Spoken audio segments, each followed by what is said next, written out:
the town of Shawnee, Oklahoma, at the Oklahoma Baptist University, a creative writing student had an idea for a musical. She took her shot and pitched it to the new directors of the time, and the rest is history. It's 1935, the world keeps spinning round despite the dead.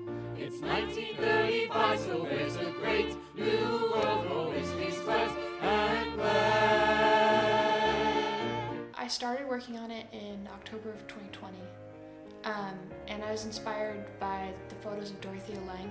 She was a real photographer who traveled around during the Great Depression taking pictures of people, but we don't know really anything about the people in the pictures, and so I wanted to come up with some of those people's stories.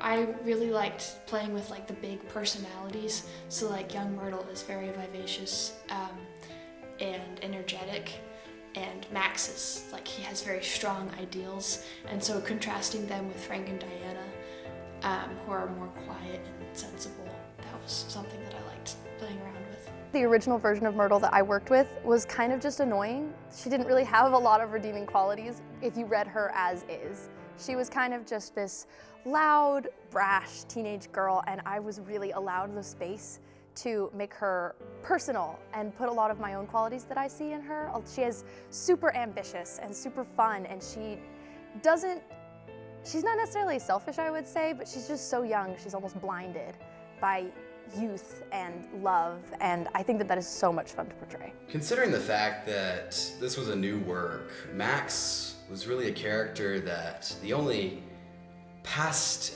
references that we had were photos from Dorothea Lange's work and photography, and from really a lot from our own experiences in our own lives, kind of as we were experimenting and figuring out really how the characters ought to look, and how they ought to be presented on stage, just really based on like how you would normally go for character development, which is when you're reading the script, you're then from that figuring out what are the motivations and the desires, how is your character moving to get those things, and of course in a musical, a lot of that comes through song. When it came to developing Max, the majority of it is already there, you just have to dive into it to really know the character and get to understand really the wants, and that's gonna push it forward.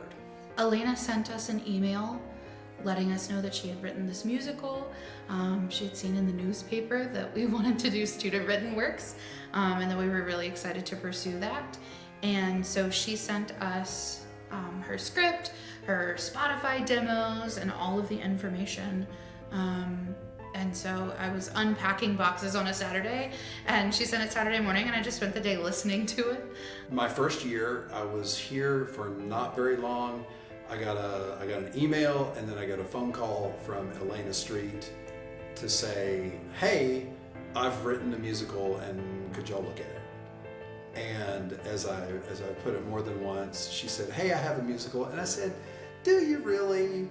And it turns out she did. She did. She had already produced it. She was very organized. And when I looked at it, and more importantly, when Alex Webster looked at it, it was a good piece of work that we were excited about moving forward with. Coming my way, coming my way, coming my way. Train comes, there's a train a coming. Train comes, there's a train a coming. Train comes, there's a train a coming my way. Found out over Christmas break, we were actually invited to bring it to the regional festival this just a few weeks ago in February, and so we actually had a second rehearsal period. Elena did rewrites over the summer.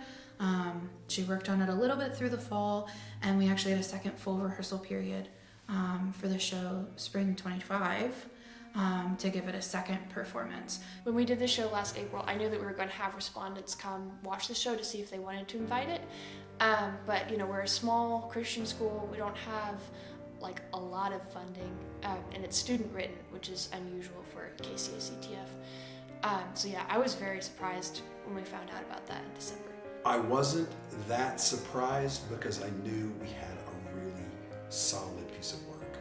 Not just Elena's part, the performances, everyone involved as a piece of work to be observed by an audience. I felt we were very, very strong.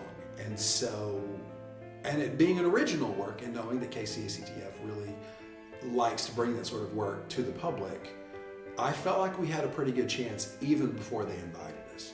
It was a very new experience because we loaded the show in like a couple of hours before showtime and then loaded it out immediately after. And so it was over so fast that it was almost like it never happened. But the audience was the most responsive that we've ever had. And so it was really cool to like get to talk to people after the show who had really strong reactions to the story. What kind of comments did you get? They were very emotionally invested. So it's an audience of young college-age theater people. So they're very into like the romance, and since it's a new story, they didn't know how it was going to end.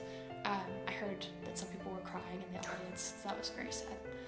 The extraordinary group of people who came together here to do this, because obviously there's myself and Alex and the theater majors who were part of this production, but this production brought in such a wider array of people.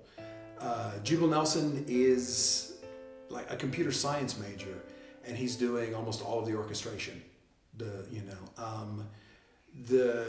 Madeline, I think, is a worship studies major who came over and just knocked it out of the park. We just had so many people from so many different areas of the university contributing. I mean, Elena is not theater or musical theater, she's creative writing. And so just that there were so many different areas brought together to create this piece from so many different backgrounds, from so many different places, I think is extraordinary. And I think that it all worked as well as it did. It was just an extraordinary thing. It wasn't just a bunch of theater people.